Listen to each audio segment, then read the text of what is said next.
it's Vicky, and today I'm here to talk about my quarterly stats for quarter 4 of 2022. How did the year wrap up? Did I achieve my goals? Let's find out.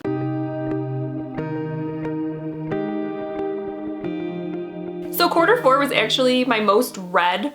Like, I read the most books of all the quarters in quarter 4, which is interesting because I felt like I was starting to slow down at the end of the year, but I guess not. I read 31 books in quarter 4, which amounted to 10,006 pages, which is like, that seems like a lot. I'm really like proud of myself. 16 of those books were print books, 3 were ebooks, and 12 were audiobooks.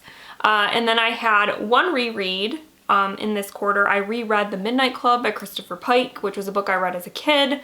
And then I had 2 DNFs. I know My Absolute Darling was one of them, and I can't think of what the second one was, so I'll put it down here because I can't remember what it was.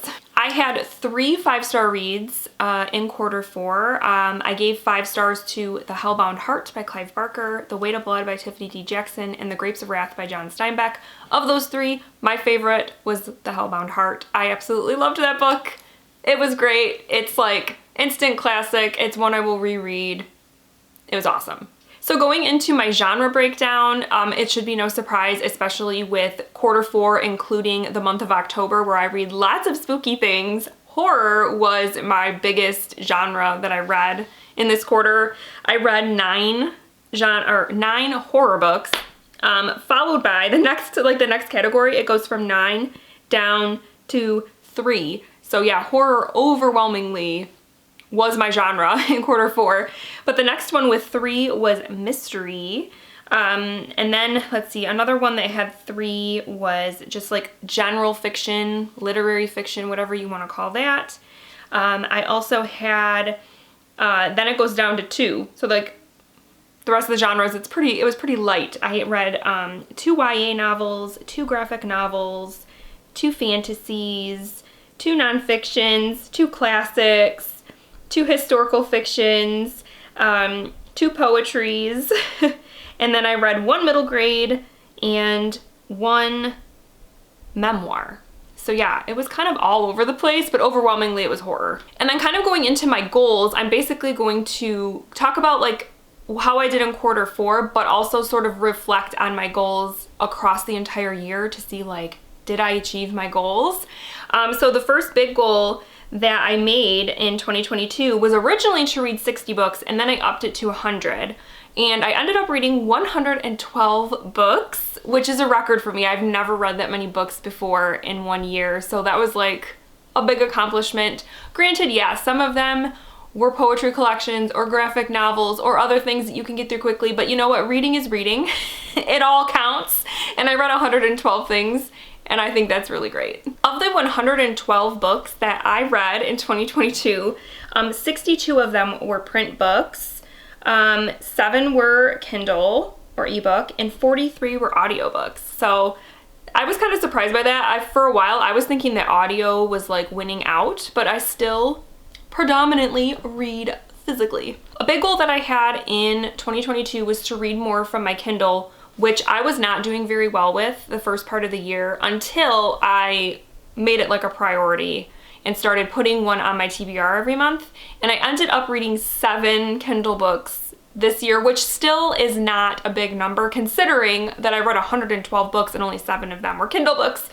But that was an improvement from 2021 where I only read, I think, 3 or 4 books the entire year. So I call that a win. I'm hoping that in 2023, that number is even higher because I have, starting in January, made a point to put a Kindle book on my TBR every month. So I should definitely do better than 7 in 2023. I also wanted to read more poetry, and I definitely did that as well. I read 5 poetry collections this year, and though I didn't make that another goal in 2023, it's definitely something that I still would like to do from time to time because I do enjoy poetry. And there definitely this year I came across a couple of poets that I tried for the first time and I want to read more of. So I will definitely be reading more poetry going forward, but it just isn't a goal that I've made for 2023. My next goal was to read this beast, The Terror by Dan Simmons, and I did. It was my second to last book that I finished for the year, so I did it. I'm glad that I finally read this one. It wasn't like mind-blowing. It ended up being a 3-star read, but it is still one that I'm glad I can check off and say I've read. Yeah, it was fine. Another big goal that I had in 2022 that I kind of want to keep doing in 2023 is to read from my shelves. Now this year in 2023, I've gotten a little more specific with that goal where I'm trying to get my TBR to a specific number. But in 2022, I just wanted to basically at the end of the year look back and say that most of the books I read were books I physically owned. So for the quarter of the books that I read, 21 of them were books that I owned. So I think that's pretty good, you know, that's a good number. And for the year, of the 112 books I read, 73 of them were books I physically owned. So I think that was pretty good. I think I could do a little better, but it's just hard because I do have a lot of subscription services, like audio subscription services that I use when I don't have a book, but I want to read it. And then of course, every time I go to the library, I usually end up picking up something, and I still want to support my library. So I think though that having 73 out of 112 is pretty good. So I just kind of have to find that balance of like making sure I'm reading what I own, but also supporting my library because I love them and I want to support them. I wanted to read 3 classics in 2022, and I read 4 classics, and that was mostly thanks to my 100 Epic Reads like vlog series that I do, because I read The Sun Also Rises, I read Don Quixote, I read Their Eyes Were Watching God, which was not part of the 100 Epic Reads, but I read that. And what was the 4th one?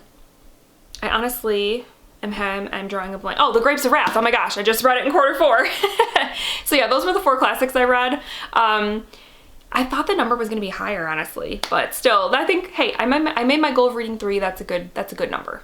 And then I wanted to read 5 Stephen King books in 2022, and right at the end of the year, I achieved that goal. So the 5 that I read that were new to me in 2022 were Nightmares and Dreamscapes. I have to think here. Nightmares and Dreamscapes, Fairy Tale, Bag of Bones, The Girl Who Loved Tom Gordon, and what was that book called? It's totally escaping my brain right now. Desperation. There we go.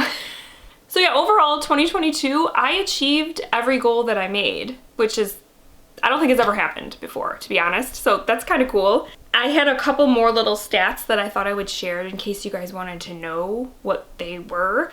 My most read genre, my top 3, you guys already know. Number 1 was horror. Duh. Horror was like almost half, which is kind of crazy.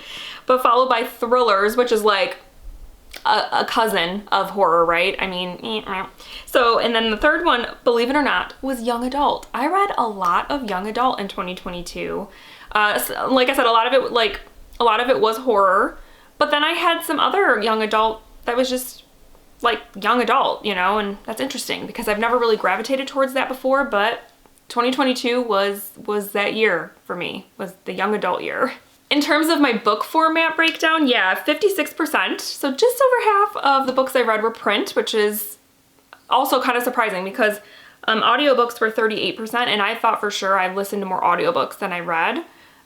So yeah, we'll see how 2023 goes, if that's like the trend that's going to continue. And then 5% were ebooks, which hopefully in 2023 it'll be a little more than that. And then this was really interesting for me, was that my, my star rating breakdown was, I was actually very happy with this because I had 15% of my books were 5 stars, which you guys should know, you know, I think for the year I only had 16 maybe 5-star reads. So I'm stingy with the 5 stars because the book really has to, they gotta give me that feeling to get 5 stars. So I wasn't really surprised by that, but my 4-star ratings was actually the highest of all of them. 46% of the books I read, I gave 4 stars to. And I just feel like, wow, that means for me that I'm picking books and I'm liking them. You know what I mean? So that's good. It means I'm reading books that I'm actually liking, and that's all you can ask for as a reader, right? And then 29% were 3 stars, 10% were 2 stars, and I didn't have any 1-star ratings this year, which is also great because that means I didn't like hate any books. So yeah, overall, I think 2022 was a great year. I loved keeping track of my reading more this year. This was the first year that I was really tracking like my page count every day and you know, doing like a genre breakdown and all those sorts of things, and I really enjoy that. I think it's almost as enjoyable as reading for me, is like planning what I'm going to read and tracking my reading is like a hobby all in itself besides just reading. So I think that overall, yeah, 2022 was a good year for me. I hope you guys had a great year too. Not only in like your reading life, but just like in life. I hope that, you know, it was a good year. And if it wasn't, then I hope 2023 is a lot better for you. But yeah, I think that's it. Please feel free to share any of your 2022 stats with me. I would love to know, because I do like hearing everybody's numbers and if they achieved goals and all that good stuff. I would love to hear all about that in the comments. So that is it. I hope you guys are having a wonderful week, and I will chat with you soon. Thank you so much for watching. Bye.